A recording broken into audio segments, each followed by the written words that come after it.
कधीच नाही चुकणार तुमचे फेवरेट टीव्ही शोज झी5 सोबत, तेही एकदम फ्री।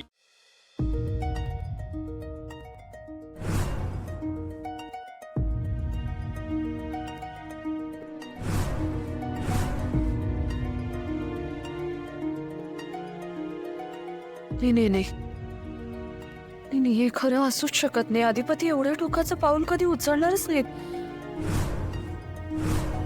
मला बोललं पाहिजे त्यांच्याशी, अजून उशीर होण्याआधी बोललं पाहिजे।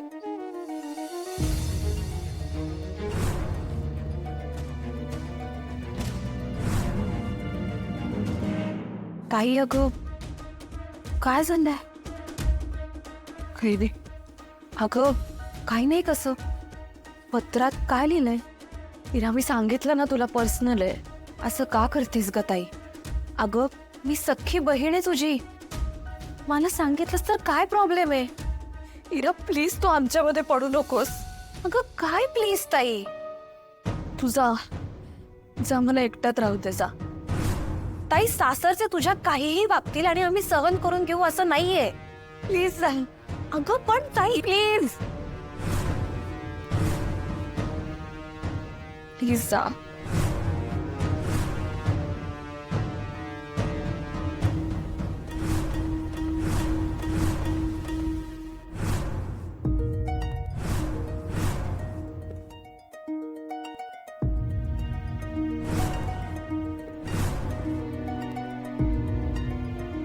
तिला तुमच्या घरी यायची अजिबात इच्छा नाहीये।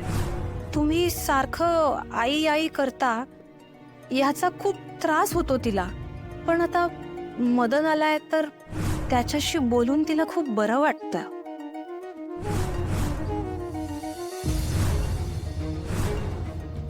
अधिपती ऑलरेडी खूप उशीर झाला आहे, पण आता फार उशीर करून चालणार नाही। मी आपलं नातं आयुष्यभर निभावू शकते असं मला वाटत नाही।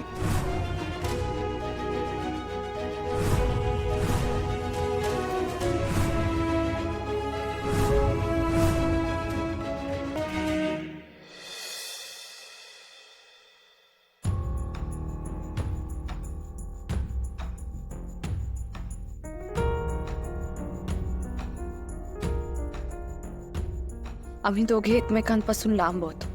आमचं बोलणं झालं नाहीये, त्यामुळे आमच्यात गैरसमज होत आहेत। मला माहिती आहे अधिपती असे नाही आहेत।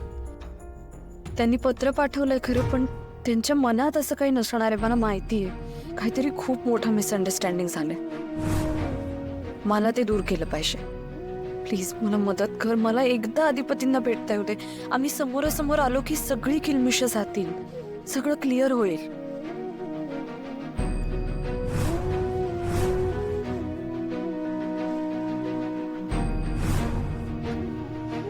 आई अंबाबाई, हे काय चाललंय आमच्या आयुष्यात? काय कळना झालंय ग? काल ते मास्तरीनबाईंचं पत्र वाचलं, पायाखालची जमीन सरकली माझ्या। मास्तरीनबाई असं नाही करू शकत, नाही वागू शकत ते आमच्याशी असं। ही शपथाने जर त्यांच्या मनात असं खरंच काय असेल ना, माझ्याच्यानं नाही पेलवणार। आई तू काहीतरी कर आता, माझ्याच्यानं हे सहन होणार नाही। तू काहीतरी मार्ग काढ। मी मास्तरीनबाईंशिवाय नाही जगू शकत, तुला माहित आहे आई। तू काहीतरी कर बघ आता।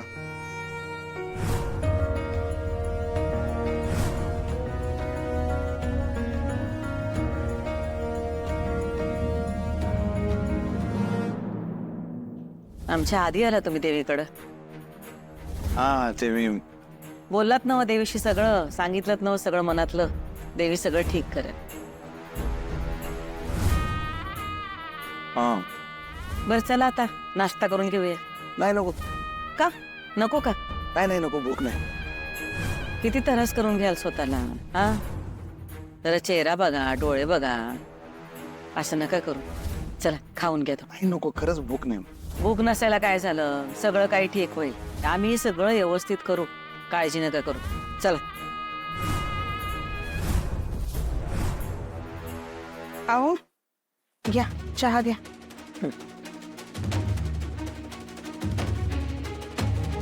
माय गॉड, काय करायचं? काय चाललंय यांचं? सगळ्या मर्यादा ओलांडल्यात यांनी। कुणी? आता काय झालं? मला वाटलं होतं अधिपती जिजू तरी सेन्सिबल असतील, पण नाही. काय काय बोललेत ते बायकोला त्यांच्या. काय बोलले अधिपती? त्यांचा फोन आला होता का अक्षराला? नाही, फोन नाही आला, पण पत्रातून बोललेत ना ते. माय गॉड, आपल्या स्वतःच्या बायकोशी असं कोणी बोलतं का? हद्द केली, अति केलंय त्यांनी. काय काय बोललेत ते? ते म्हणाले की कसं सांगू, टोळी जड झालेली अति शिकलेली बायको नकोय. त्यांचं लग्न म्हणजे जिजूंसाठी संक्रांत आहे. ताईसारखी शिकलेली मुलगी त्यांना त्यांच्या आयुष्यात कधीच नको होती. पण तुला हे सगळं कसं कळलं? मी त्यांचं पत्र चोरून वाचलं. हिरा, आई सॉरी, पण ताई काहीच सांगत नव्हती आणि मला ताईची खूप काळजी वाटत होती. ती काहीच सांगत नाही म्हणल्यानंतर मी तरी काय करणार, म्हणून मी वाचलं. काय समजतात काय हे स्वतःला? त्यांनी जर हे असं अक्षराला पत्र दिलं असेल ना, तर अक्षराशी वागण्याची पातळी सोडली आहे यांनी. आधी अपमान, मग मारहाण, मग हाकलून देणं, आणि आता हे पत्र. ही काय रीत झाली का सोन्याशी वागण्याची? बायको काय रस्त्यावर पडली असं वाटतं अधिपतींना? तिला कुणी नाही असं समजू नका म्हणावं. तिचा बाप अजून जिवंत आहे. नको असेल ना आमची मुलगी, तर आम्ही सांभाळ करू तिचा. काय म्हणणार बाबा, सगळा पैशांचा माज आहे. आम्ही काय पैशाकडे बघून लग्न लावून दिलं नाही तिचं. आम्हाला कसला माज दाखवतात ते? आणि पुढ्यात आमच्या मुलीला जर सासरी सुखच नसेल तर काय करायचं? काय तो पैसा? बास झालं, अति अति केलंय त्यांनी. आता आपण गप्प बसायचं नाही, आपण पत्राला उत्तर द्यायचंय. इरा, कोणाच्या पत्राला उत्तर देणार आहेस तू? अजून कोणाच्या? अधिपती जिजूंना. त्यांनी तुला पत्र पाठवलंय ना? काय बाय बोलले ते तुला त्याच्यात? नाही, म्हणजे तुला सगळं खपत असेल, पण आम्ही ते खपवून घेणार नाहीये. काय भाषा वापरलीये त्याच्यामध्ये. शत्रूशी पण असं कोणी बोलणार नाही. ताई अगं, तू त्यांची बायको आहेस. अगं पण तुला कळलं कसं? तू पत्र वाचलंस का इरा? हो,